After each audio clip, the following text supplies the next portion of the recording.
Welcome, ladies and gentlemen, boys and girls, children of all ages. I am Sean Anderson, Most Valuable Podcast, and we're doing draft grades for the 2016 NBA Draft, and I have the Minnesota Timberwolves. If you know anything about the Fast Break, we love Timberwolves fans, and Timberwolves fans love our opinions. We've never had a single dispute with the Timberwolves, and it's sarcasm if you can't pick it up, because we said trade Ricky Rubio because he's not the future, and if you look at that comment, I think there's 45 comments saying that we are idiots. So of course I get the T-Wolves, and now I'm going to have a gaggle or a group, a pack of Wolves fans coming after me, but I actually don't think they're going to be coming after me because I'm giving you guys an A. If you look at their pick, Chris Dunn at the number 5th overall pick, I think it was a fantastic pick for the Timberwolves. You know, there was no Butler trade, and that was obviously in the works, and they wanted to get rid of Rubio instead of Levine, and I think that was a smart move, not getting rid of Levine and trying to push out Rubio, because now you're bringing in Chris Dunn, who can be an immediate starter if you need him to be. I don't think he will be. I think Rubio will get the starting position over him, but I think Dunn can still be a great contributor off the bench. If Rubio does go down, he could step in and fill in that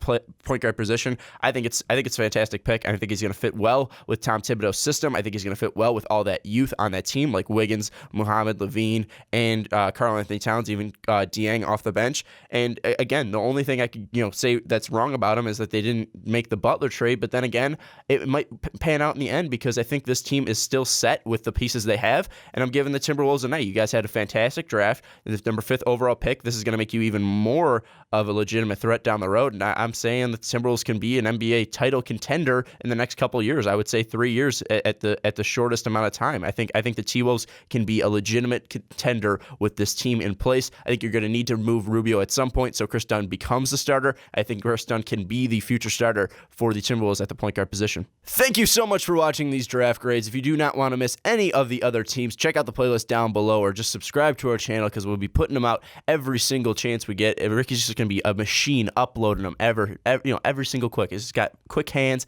He's editing them down. He's uploading them. So if you don't want to miss them, check out the link in the description, or check out our page, Most Valuable Podcast. If you don't want to miss any of our post-draft coverage, free agency coverage, subscribe to our channel. And if you like these draft grades, if you like the grade I gave to your team, like this video. And if you didn't like this grade, tell us in the comments why it should be higher, why it should be lower. What did your team do right? What did your team do wrong? But that's going to wrap up this video. If you do want to follow us on different places, you can find us on Twitter at Most Valuable Pod. You can find me on Twitter at Schwarbo. You can find us on Facebook. You can find us on Snapchat. You even find us at patreon.com/Most Valuable Podcast. If you donate at least $1, you do get a monthly exclusive podcast, and it's people from the MVP Network. The one for July is me, Mike, and Brandon, and it's a pretty fun one. Mike had some pretty good stories, so if you do not want to miss out on that, go to patreon.com/Most Valuable Podcast. It's going to wrap up this draft grade video, and I will see you next time.